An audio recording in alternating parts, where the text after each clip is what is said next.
Hello and welcome to Labor Lens. I am Sharon Ijason. On this week edition of the program, we'll be talking about the employers of labor and their contribution to national development. They also stand as one of the tripartites that shape up the labor sector. We also have news stories for you. We'll be right back.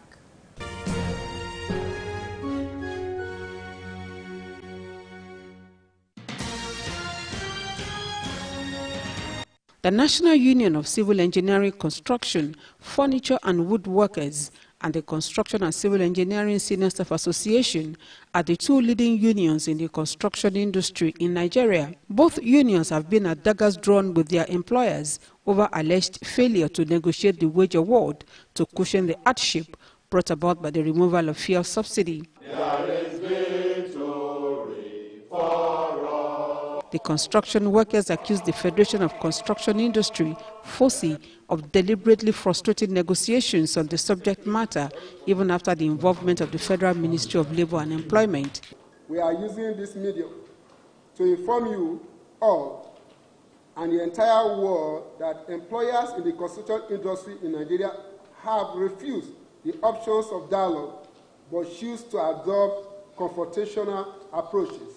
The unions say they had initiated talks on a likely wage increase even before the new government took off subsidy on petrol in May 2023. They call on the Construction and Civil Engineering Employers Association of Nigeria to respect the sanctity and spirit of the wage award agreement between the government and organized labor. We issued a 14-day strike notice, which was well communicated to the ministry and the appropriate quarters. And subsequently, we issued another one, 7 days. And now we are not ready to issue anything. And that is why we said it will commence from now. Insecurity is also a major matter of concern for the aggrieved workers. Many of our members have been kidnapped. Ransom have been paid by contributions of our members in order to redeem them. So we also want to use this opportunity to call on the government to work more on insecurity, because our members are prone to these challenges on a daily basis. The aggrieved workers say they are ready to go the whole hog and declare an indefinite national industrial action should those concerned fail to negotiate a wage award with their unions after the 3-day warning strike. Months ago, the labor unions and federal government agreed that a 35,000 naira wage award be given to workers pending a national minimum wage is agreed upon. This is expected to run for 6 months. Now, members of the Joint Action Committee at the Adekunle Ajasin University, Akugba Akoko, Ondo State, with similar plight and demand, are asking for their share.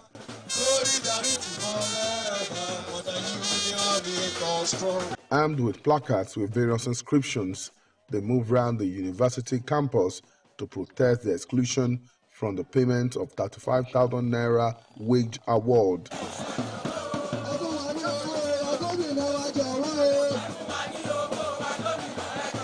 Basically, the reason for this protest is the failure of the state government to include us in the payment of 35,000 minimum wage award. That is the major reason, because we see it as a cheating on our part. We are part of Nigeria workforce. We are part of the Ondo State workforce. The Ondo State own tertiary institution, I mean, Adekunle Ajasin University, University of Medical Sciences Ondo, and Olusegun Agagu University of Technology Okitipupa, were left out. The protest, our main demand is about the 35,000 naira minimum wage, salary wage award. And this what is meant for every public servant, every civil servant, and we are not different from every other civil servant. The aggrieved workers are also asking the immediate increment in the monthly subvention to the university, as well as payment of entitlement of all absorbed staff sacked by former governor in the state. We are appealing to him. We are not fighting. That is why you see this protest statewide is very peaceful. It's a peaceful protest. The workers threaten to continue with the protests until their demands are fully met. I think a lot of things need to be done. First, government need to create an enabling environment for the workers to be able to operate, for the companies to be able to operate in an atmosphere that will enable everybody to have the same type of situations that can help to improve the productivity. One is that if you come to in a company where there is no constant electricity supply, then of course you know that even those who are using electricity to work and who believes in technology cannot perform very well. And these are the people that have the relevant skills that can be able to do that. And when they don't use that equipment to work because of no constant supply, then of course they will start looking at where they can be able to have that enabling environment that can enable them have more experience in that aspect. Then you look at the issue of funding. Funding is very critical. Most companies are not being funded because one is that they are not even making the money they require, either because they are burning fuels, or because the materials are no longer available, or because the taxes which government are imposing on them are too much. And that is why a lot of companies are moving out from Nigeria. So issue of funding need to be critical, and for you to have that, government equally need to create an enabling environment. The government need to provide those amenities that can be cheaper and that can equally help them to sustain most of the resources that they have. Then also talk about capacity building. Capacity building is very key in everything you are doing. People need to develop themselves. And if you don't develop themselves, of course, you definitely have a retarded memory. So if you don't have those who can train the trainers, it's definitely going to affect those who doesn't have the capacity and the required skills to, be able to sustain what is happening. And they will go outside the country to go and look for those who can be able to train them. So we also need research. Research is very important. When you involved in research, it can help you to be able to understand the new methodology in everything that you do, and that will help you to upskill whatever things you are doing.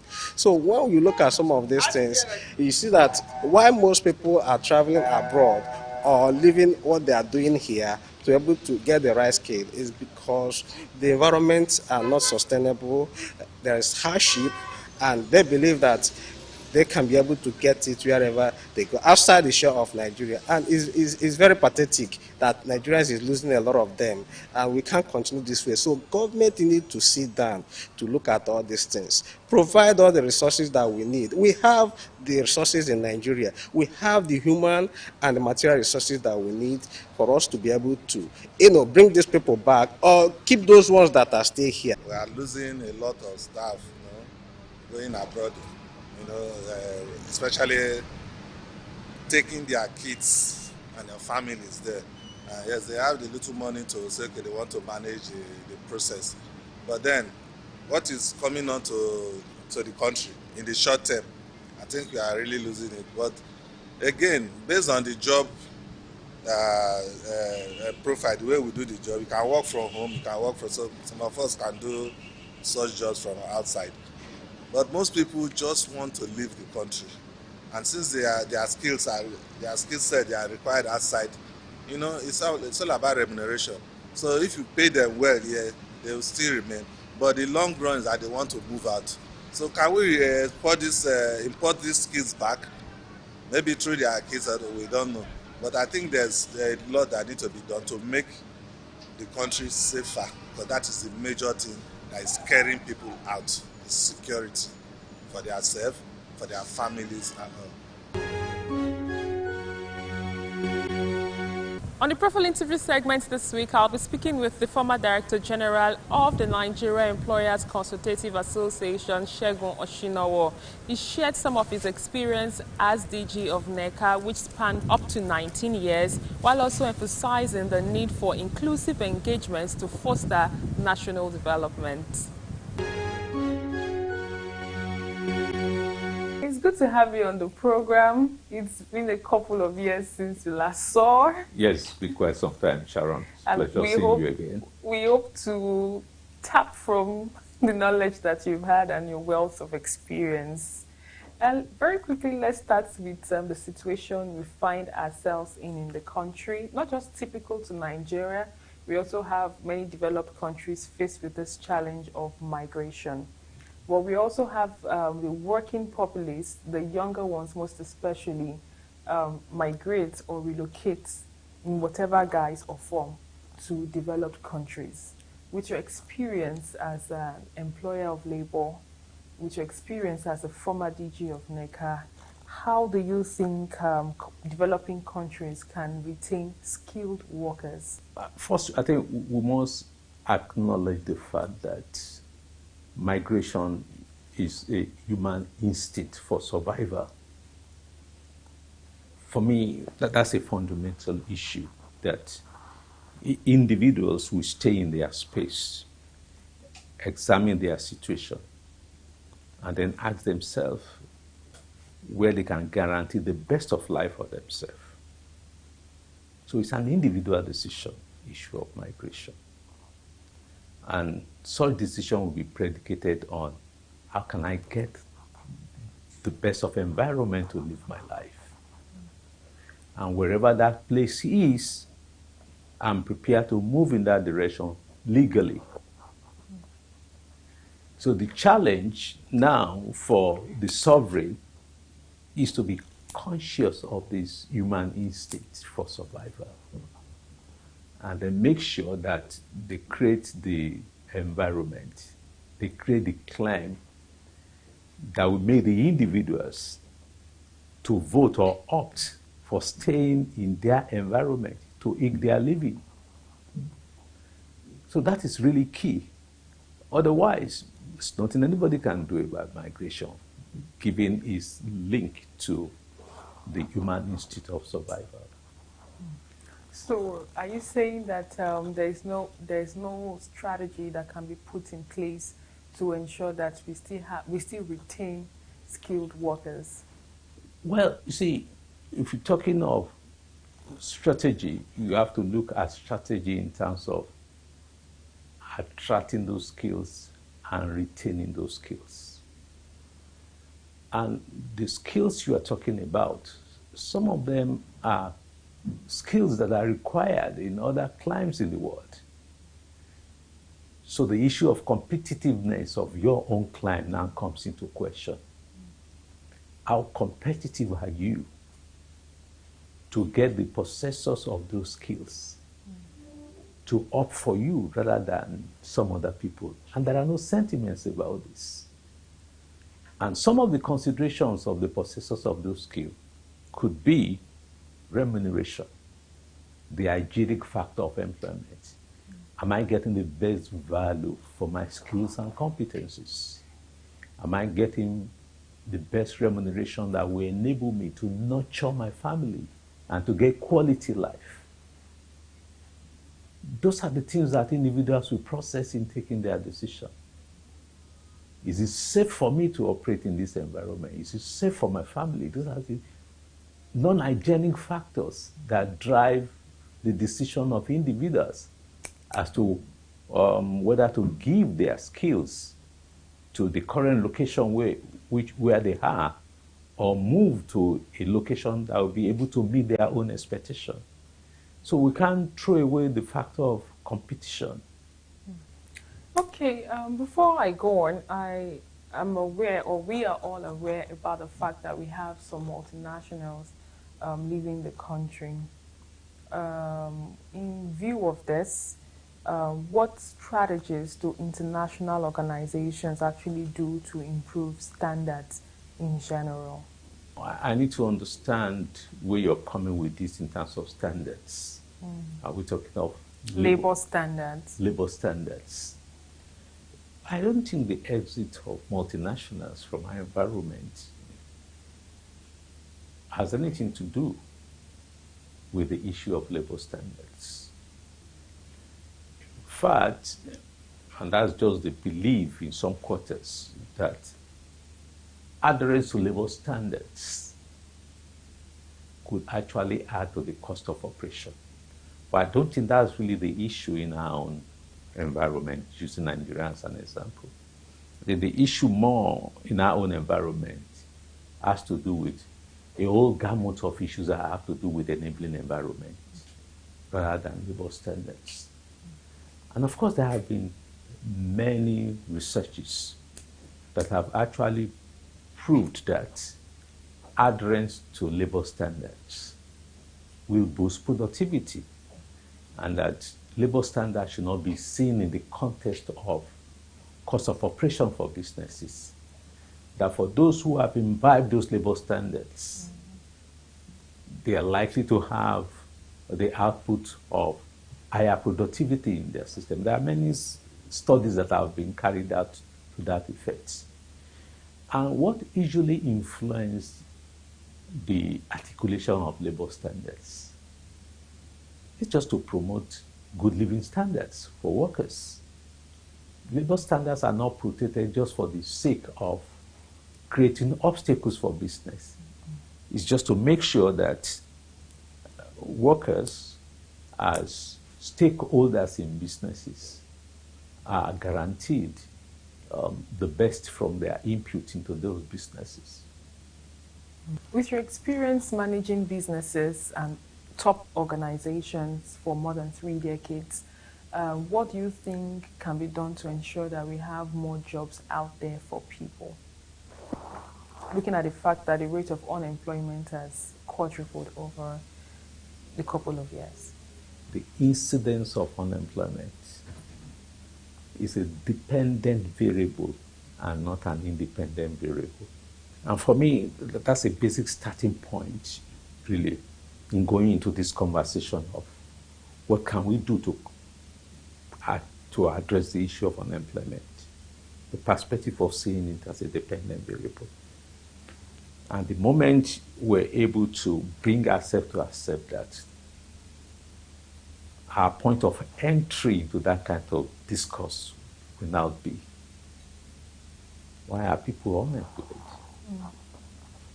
Because unemployment is just the outcome of our failure to undo certain things. And those certain things are the independent variables, which we fail to do, that have now yielded the result of unemployment for us. First, we must make sure that, look, we're running an economy that is delivering on inclusive economic growth and development year in, year on.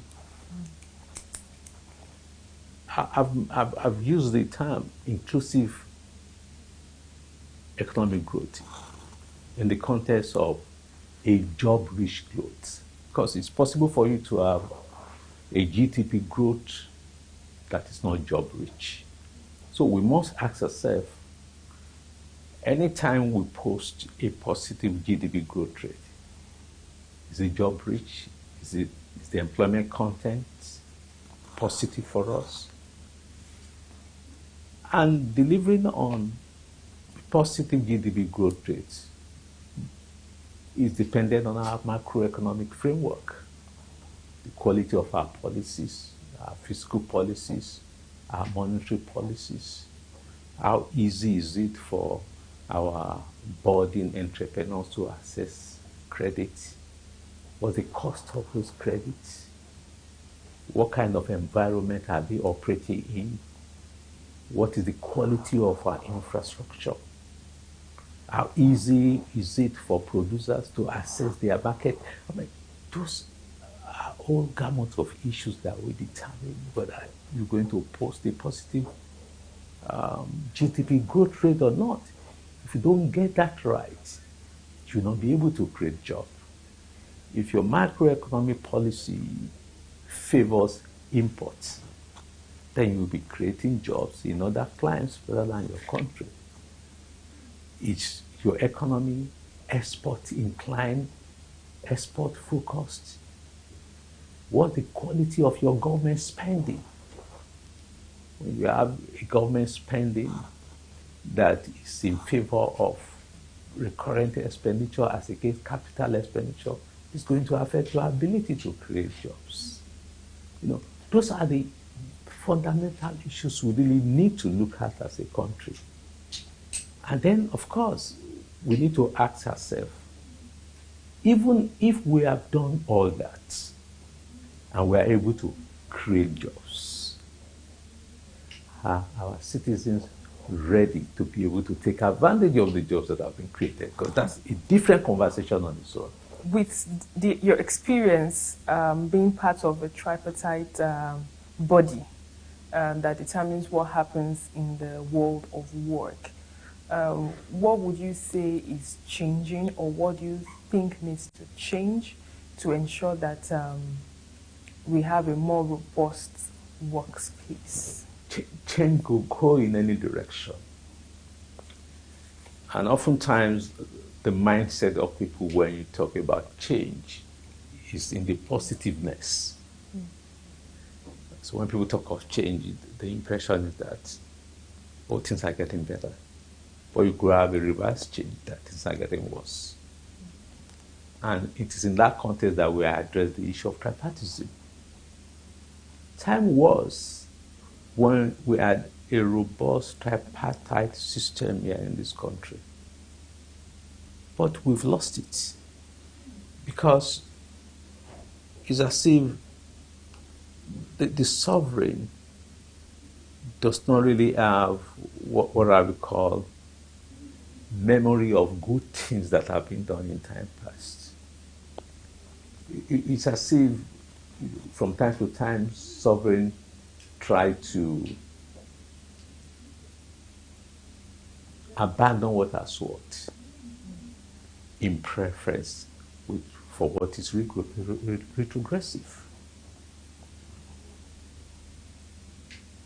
What I'm trying to make from that really is that in any society, workers and employers are major stakeholders in the economy. The employers are the wealth creator. The workers provide their competencies and their skills to enable the engine of growth for the economy, which is the private sector, to achieve their objectives. And there's no way any sane and civil government will ignore the input, engagement, and interaction with such key stakeholders. But these days, government is turning into an all-knowing government. An all-knowing government that can even talk for stakeholders on interests that are unique to those stakeholders. That can't work to produce a meaningful development. You can't assume my interests. You can't talk on the basis of my interests. I'm in the better position to articulate my interests, to provide you with perspective of my interests, to let you know what will work for the basis of my interests and basis of the society at large. But we don't have that. Autocratism is creeping into government engagement with the society because of this concept of an all-knowing government that can think and act for everybody. And we need to say no to that. And there's in fact a current conversation going on by those stakeholders by saying, this is not the way it has been.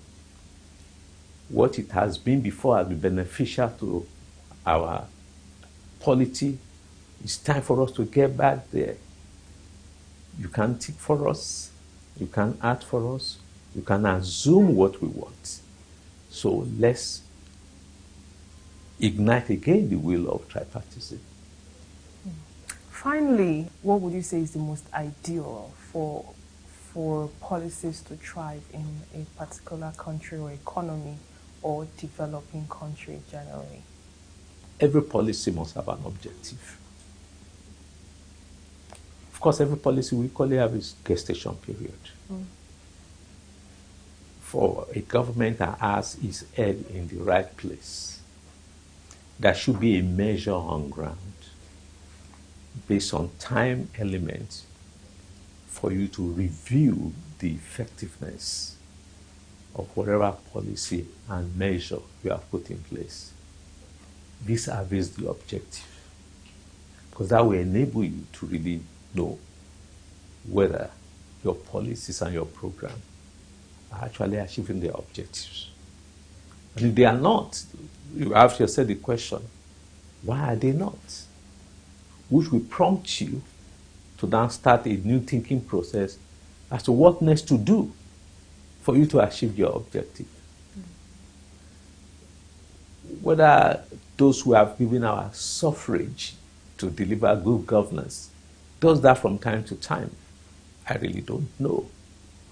But that should be a basic component of governance, where from time to time, you audit your policy, you review the effectiveness of your policy, and in doing that, you don't keep to yourself the outcome of that endeavor.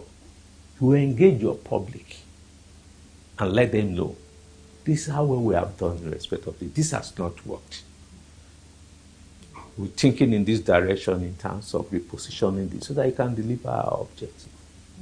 So policy is not something you just articulate and just leave it that way, and you don't go back to audit it or review the effectiveness of it based on the objectives you have earlier articulated for those policies. Thank you very much for your time. Yeah, my pleasure. It was an interesting conversation I had with you. Yeah. And that's all we can take on today's edition of the program. Join us next week for a fresh edition of the show. I am Sharon Ijason. Thanks for watching, and remember that labor creates wealth.